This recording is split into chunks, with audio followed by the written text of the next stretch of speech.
আসসালামু আলাইকুম। শখের খামার ফরিদপুর থেকে ছোট্ট একটা শর্ট ভিডিও নিয়ে চলে আসলাম। তো আজকে হচ্ছে আমার ব্রয়লার মুরগির ঘরে আমি ফ্লোরে, এই শেডটা আমার ফ্লোরে। তো এই শেডটা হচ্ছে লিটার পরিবর্তন করে দিছি। তো একদম ফাঁকা ফ্লোর দিছিলাম, ফ্রেশ লিটার একদম উঠাই ফেলছিলাম গরমের কারণে।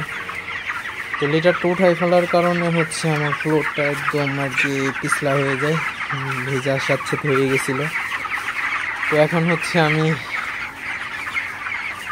কাঠের ঘুম দিয়ে দিলাম। ফ্লোরটা এখন ঠিকঠাক আছে।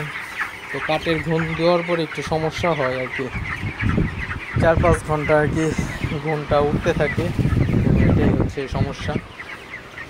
তো কাঠের ঘুম হচ্ছে আমি আগে তেমন একটা দেই নেই। তো ধানের তুষি দিছি। তো ধানের তুষি হচ্ছে আবার গরম বেশি, এই জন্য ধানের তুষ ফেলে দিছি।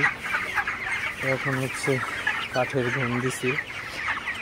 তো কাঠের ঘুম এখন একটু উঠতেছে। তো 4-5 ঘন্টা পরে হয়তো পুরো বন্ধ হয়ে যাবে।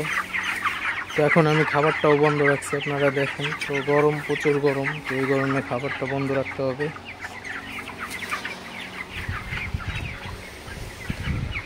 তো এই গরমে খাবার দিলে মুরগি স্টক করার একটা সম্ভাবনা থাকে।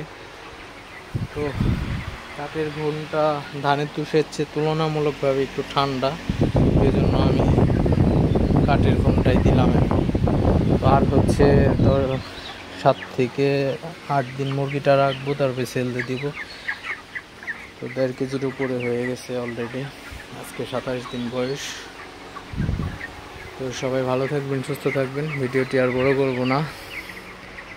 চ্যানেলটি অবশ্যই সাবস্ক্রাইব করবেন, লাইক করবেন, কমেন্ট করবেন এবং শেয়ার করে অন্য ভাইদের দেখার সুযোগ করে দিবেন। তো দেখা হবে অন্য কোনো ভিডিওতে। ততক্ষণ সবাই ভালো থাকবেন। আল্লাহ হাফিজ।